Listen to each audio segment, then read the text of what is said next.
Bendito el Eterno, el uno y lo único, que no hay nada excepto Él.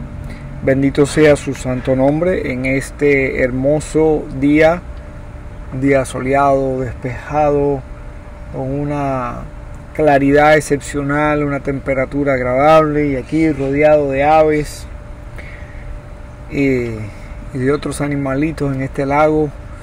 Bendito sea el Eterno, que nos ha traído hasta aquí, nos ha prestado la vida, nos ha dado su palabra. En esta semana nuestra compañera de viaje es la porción Kedoshim, una de las porciones con más misvot de toda la Torá, una característica que la hace una porción extremadamente importante. Y aunque me urge hablar de esta porción por su importancia, por la cantidad de textos interesantes que hay para explicar, para debatir, también tengo necesidad de retomar el tema o uno de los temas tratados en la pasada semana, debido a otra pregunta, una respuesta que incluía una pregunta. Acuérdense que hablamos del capítulo 53 del libro del profeta Yeshayahu. Dijimos que es un tema, no se puede leer aisladamente el capítulo 53, porque es parte de un segmento que se inicia antes en el capítulo anterior y termina después. Y en este segmento se está hablando de Israel de una manera personificada, usando metáfora y usando metonimia y otros recursos literarios, pero se está hablando del pueblo de Israel. Y hablamos de cómo podíamos entender este texto aplicado al pueblo de Israel. Y si bien terminamos esa explicación de una manera un poco atropellada, porque no me alcanzaba el tiempo para seguir, creo que tocamos los detalles más importantes del capítulo, entendiéndolos a la luz del tema principal de ese texto, viéndolo en su contexto escritural y también en su contexto histórico. Y también hablamos de cómo es imposible aplicar ese texto al Mesías cristiano, a pesar de que para muchos es un retrato hablado del Mesías cristiano. Explicamos cómo eso no es posible, siendo que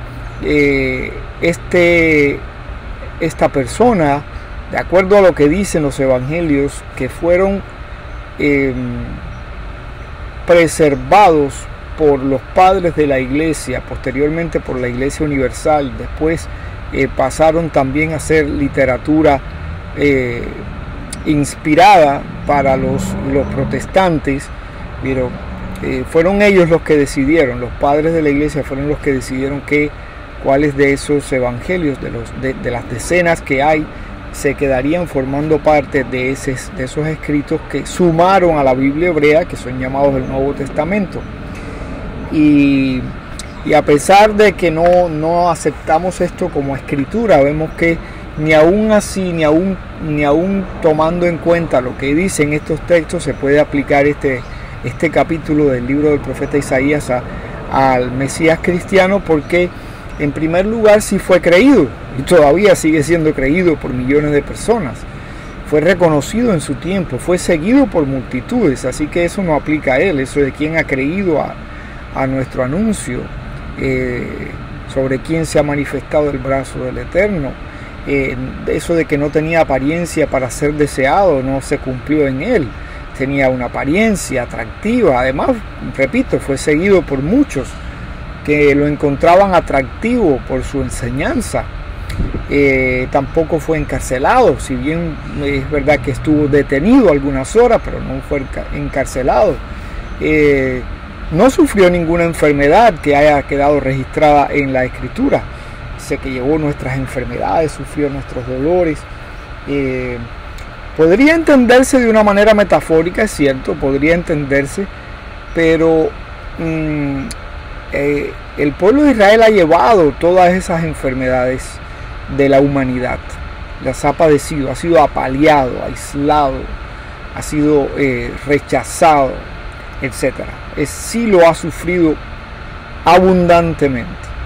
Esta persona, independientemente de que no gozó de la aceptación de la totalidad del pueblo de Israel, de sus coterráneos y contemporáneos, especialmente de algunos movimientos dentro del judaísmo. Sabemos que el judaísmo en ese momento estaba bastante dividido en diferentes facciones.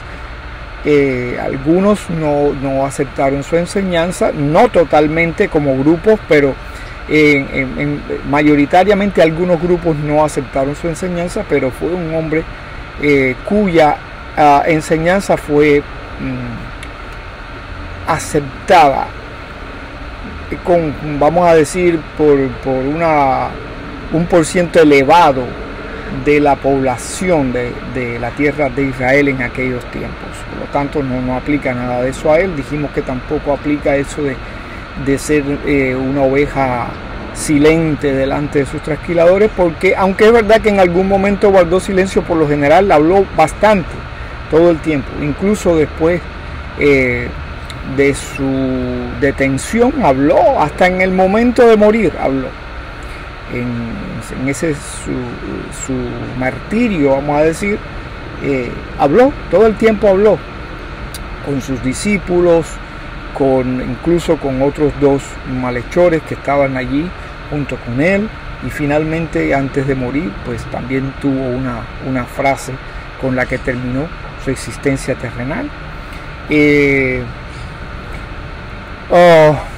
Pero bueno, la pregunta que me hacen la tengo aquí escrita porque no olvidar ningún detalle.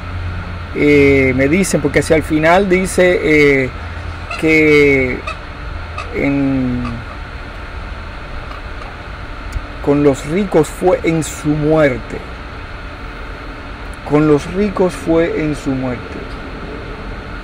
Dice hacia el final del capítulo 53 del profeta Yeshayahu, dice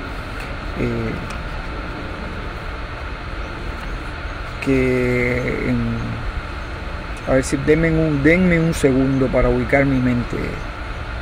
De la cárcel y del juicio fue quitado su generación, ¿quién la contará? Porque cortado fue de la tierra de los vivientes, por la rebelión de mi pueblo fue herido. Dispúsose con los impíos su sepultura, mas con los ricos fue en su muerte.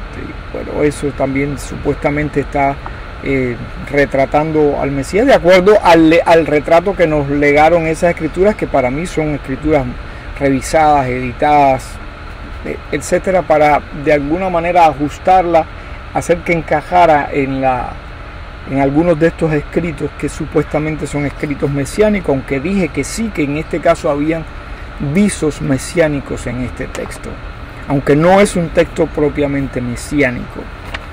Y entonces la pregunta que me hicieron es esta: bueno, ¿y cuándo murió Israel? Porque ahí está hablando de con los ricos fue en su muerte, y a continuación me dijeron algo que yo lo considero hasta un poco desafiante, la expresión que me dijeron a continuación, que me dijeron ¿cuándo murió? Esta es una pregunta que me hicieron presencialmente, alguien que estaba conversando conmigo y que oyó este comentario y me dijo, bueno, ¿y cuándo murió Israel? Y después ¿cuándo murió Israel y dónde fue sepultado? Esa fue la pregunta, y me dijo, mi fe está basada en una tumba vacía. Muy interesante eso. Mi fe está basada en una tumba vacía. Yo pregunto, y a veces a veces guardo silencio, porque hay personas que yo entiendo, tal vez estoy equivocado y uno siempre debiera dar la respuesta, pero no creo, basado en mi experiencia y en lo que he aprendido de las escrituras, no creo que sea siempre así. A veces guardo silencio porque entiendo que la persona no está madura, no está apta para aceptar el conocimiento que uno pudiera en ese momento ofrecerle. Repito, pudiera estar equivocado, pudiera ser que uno siempre debiera dar la respuesta correcta, o sea, la respuesta, lo que uno entiende que es la respuesta. Hay un proverbio que dice: responde al necio según su necedad, para que no se crea más sabio de lo que es. Pero eso, el proverbio se repite: no le respondas al necio según su necedad. Porque eso hay dos, lo que está intentando decir es que tienes que considerar las circunstancias. Cuán necio está siendo la persona. Si un momento que hay que responderle de acuerdo a su necedad para demostrarle que es un necio, a veces simplemente hay que responderle de acuerdo a su necedad, es decir, como seguirle la corriente, porque no tenemos otra opción, ¿no? Bueno, esa es la pregunta que la tenía aquí anotada y entonces mi respuesta es: ¿cuál tumba? Esta persona me dijo: mi fe está basada en una tumba vacía. Mi pregunta es a ella y a todos los que piensan eso: ¿cuál tumba dentro de las tantas que había en los alrededores de Jerusalén en aquellos tiempos? La tumba identificada por quién? La tumba que identificó, por ejemplo, la señora Flavia Julia Elena, más tarde canonizada, hoy santa del Santo Graal Católico, Santa Elena, que mandó construir una iglesia sobre ese lugar llamada la iglesia del Santo Sepulcro. ¿Es esa la tumba? ¿Alguien puede afirmar que es esa? ¿Cuál es el convencimiento de que sea esa? O cualquier otra, porque este es un relato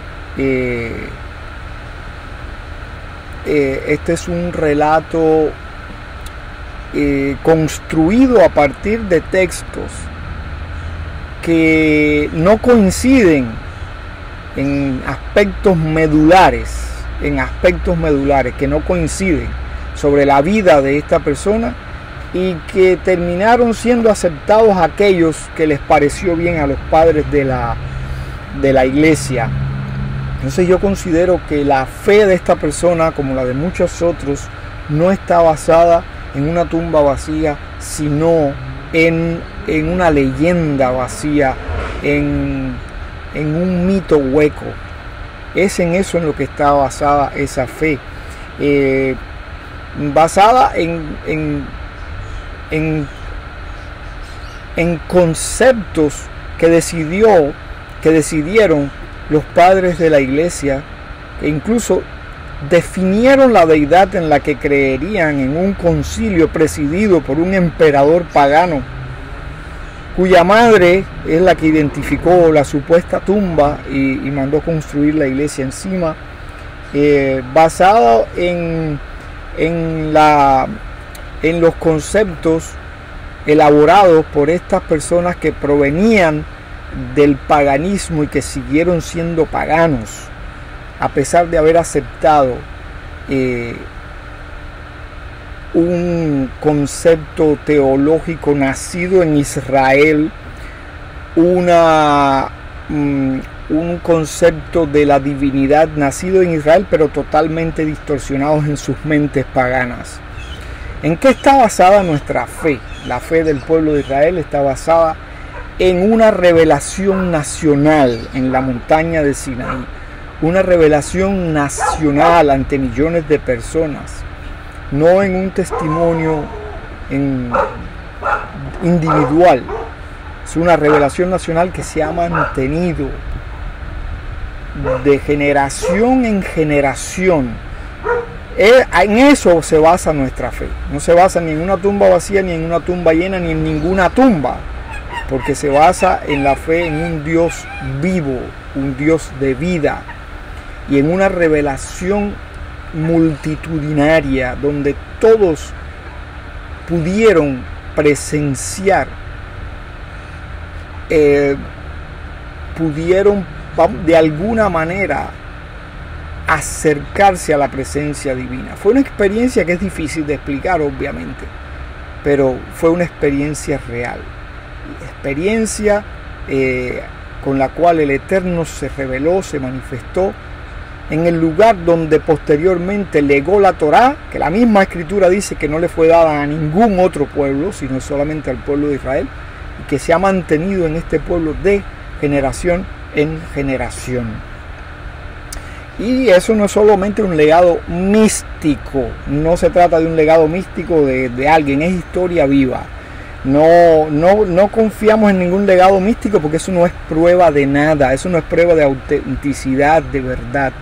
Ahí están los legados de Buda, por ejemplo, entonces tendríamos que aceptar que también es verdadera la religión budista. Ahí está el legado de Mahoma, ahí está el legado del zoroastrismo. Y entonces si vamos a pensar en eso, bueno, pues tendríamos que aceptar que todo eso también es religión verdadera. Lo otro es que los cristianos hoy en día se sienten, se amparan en las palabras del sabio Gamliel. En el libro de los Hechos, no recuerdo el capítulo, pero yo sé que muchos de ustedes lo saben y además es fácil de buscar. Cuando los discípulos de Jesús fueron encarcelados, se reunió el Sanedrín y uno de los sabios líderes de la generación dijo: varones, hermanos, refiriéndose a los miembros del Sanedrín y a los judíos presentes, dijo: vamos a dejar a estos hombres tranquilos, porque si lo que ellos están enseñando viene de Dios, si esto es obra de Dios, nosotros no vamos a poder, nos vamos a hallar enfrentando a Dios, no vamos a poder hacer nada contra esto. Si por el contrario esto no es de Dios, pues este movimiento va a fenecer, va a desaparecer finalmente. Y entonces ese argumento es un argumento que han sostenido los cristianos como una defensa de su autenticidad, de que es una religión verdadera, porque el mismo Dios ha dado testimonio haciendo que el movimiento exista todavía. Pero si analizamos esencialmente y neutralmente lo que dijo ese sabio, a quién lo dijo y por qué lo dijo, vamos a entender todo lo contrario. ¿De quién estaba hablando Gamliel cuando dijo eso? ¿De quién estaba hablando cuando dijo: si esto es obra de Dios, bueno, nosotros no podemos hacer nada? Y por el contrario, podemos ser hallados resistiendo a Dios. Y si no es obra de Dios, pues este movimiento va a desaparecer. ¿De quiénes estaba hablando? Estaba hablando de pentecostales, de metodistas, de presbiterianos, estaba hablando de personas que se reunían los domingos en una iglesia, o estaba hablando de personas que guardaban Shabbat y las otras fiestas del Eterno, personas que comían kasher, personas que estudiaban Torah. ¿De quiénes estaba hablando? Obviamente que estaba hablando de judíos piadosos que guardaban Torah, que guardaban Shabbat, que guardaban celosamente las fiestas del Eterno, que comían kasher, etc. Y si él estaba hablando de personas como esas, quiere decir que los cristianos actuales no son parte del movimiento que ellos iniciaron. Son parte de un movimiento que surgió después, pero ese movimiento iniciado por ellos en efecto pereció, porque ninguno de los cristianos actuales vive como vivieron esos hombres de los que estaba hablando el sabio Gamliel. Pero siguiendo más adelante, porque aquí como dije, la pregunta también tenía que ver con lo que estaba explicando del capítulo 53 del libro del profeta Isaías, y la pregunta incluía cuándo murió Israel y cuándo, voy a volver a leer, y dónde fue sepultado. ¿Cuándo murió? ¿Dónde fue sepultado Israel? Bien, voy a remontarme al libro de Barim, el último libro de la Torá.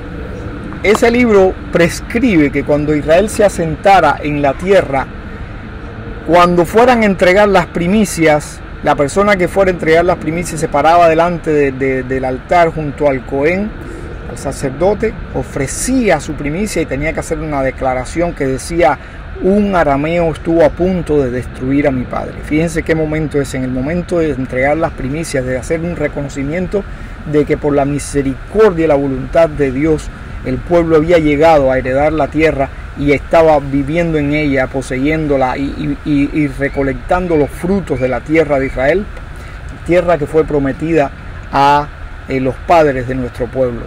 Entonces, como una continuidad, como un testimonio de continuidad, cuando se entregaban los primeros frutos, entonces se hacía esta declaración para establecer esa continuidad entre esa promesa de Dios a nuestros padres y el hecho de que ellos estuvieran viviendo en la tierra y disfrutando de los frutos de la tierra. Y decían: un arameo estuvo a punto de destruir a mi padre. Y es una declaración de fe hermosísima. ¿A quién se referían con eso? Se referían a Labán, que intentó matar a Israel. Bueno, Israel estamos hablando simbólicamente, ahí es una muerte para Israel, una de las tantas. Israel murió, fue sepultado en las arenas de Egipto, en las aguas del río Nilo. Israel fue sepultado en las naciones cuando los asirios se llevaron las 10 tribus del reino del norte. Israel fue sepultado en Babilonia por 70 años. Israel murió nuevamente cuando Amán obtuvo aquel decreto del rey Ahasverosh para aniquilar, para destruir al pueblo de Israel. Israel murió en las mazmorras y en las hogueras de la Inquisición. Israel murió en los pogroms de Europa del Este.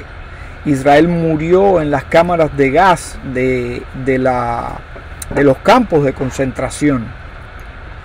Y de todo ello resurgió en cada ocasión, resurgió cumpliendo la promesa eterna de Dios, cumpliendo con la verdad de su palabra, que lo tomó por hijo y dijo que lo castigaría, pero que nunca lo abandonaría ni lo destruiría totalmente. Y para concluir esa idea, les voy a leer un texto que me parece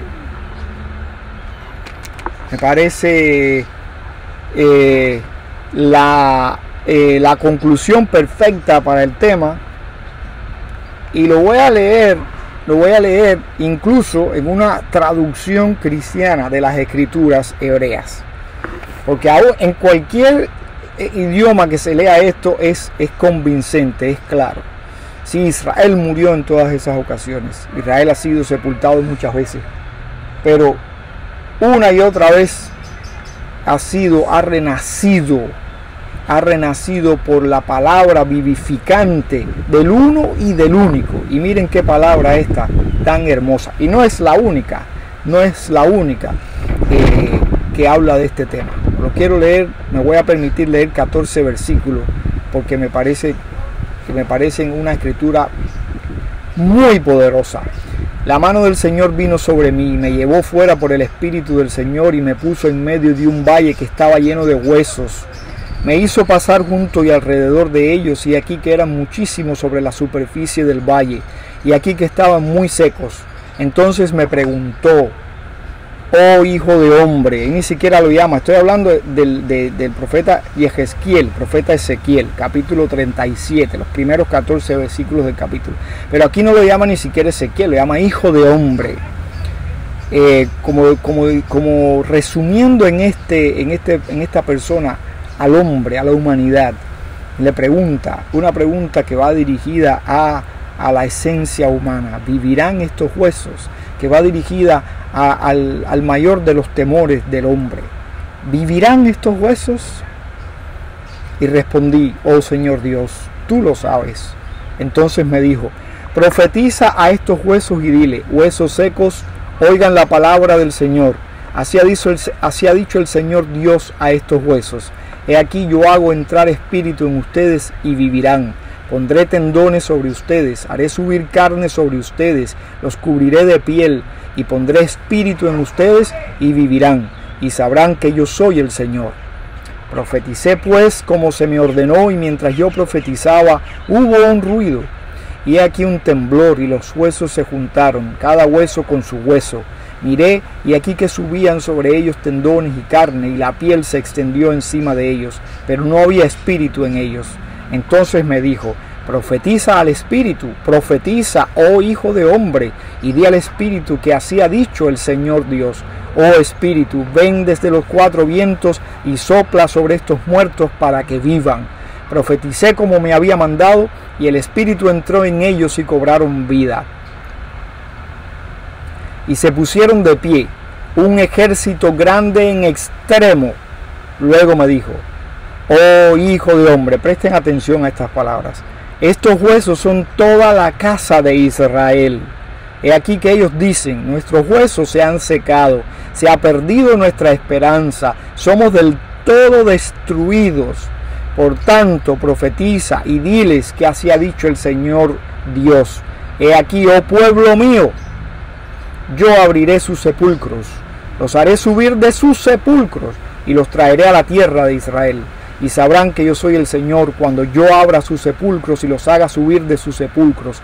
Oh pueblo mío, pondré mi espíritu en ustedes y vivirán. Los colocaré en su propia tierra y sabrán que yo, el Señor, lo dije y lo hice, dice el Señor. Creo que es contundente, creo que es concluyente. Sí, Israel sí ha muerto y ha sido levantado, pero no solamente ha muerto y ha sido levantado, sino que será levantado definitivamente por la fuerza de la palabra del Eterno. Y esa no es la única palabra, y como dice la canción que cantamos en Pesaj de Isheanda, no solamente uno se levantó contra nuestro pueblo, sino que en cada generación se han levantado y han intentado destruirnos, pero de la mano de todos ellos nos ha liberado el Eterno. Sí, Israel sí ha muerto. Esa palabra de Isaías sí se refiere a Israel. Y sí ha muerto, pero no ha sido completamente aniquilado, ni será nunca destruido. Porque el Eterno nos ha levantado de nuestras tumbas, lo seguirá haciendo y lo hará definitivamente cuando venga el verdadero Mesías, que va a cumplir con su rol mesiánico. Ese es un tema que también voy a tratar en un momento futuro, si el Eterno me presta vida y me presta la ocasión. Y hasta entonces todos tenemos derecho a tener opiniones diferentes. Es solamente un comentario para estudiar, para adentrarnos en las profundidades de la Escritura y tratar de encontrar la verdad, o dejar que ella nos encuentre a nosotros. Un abrazo, shalom.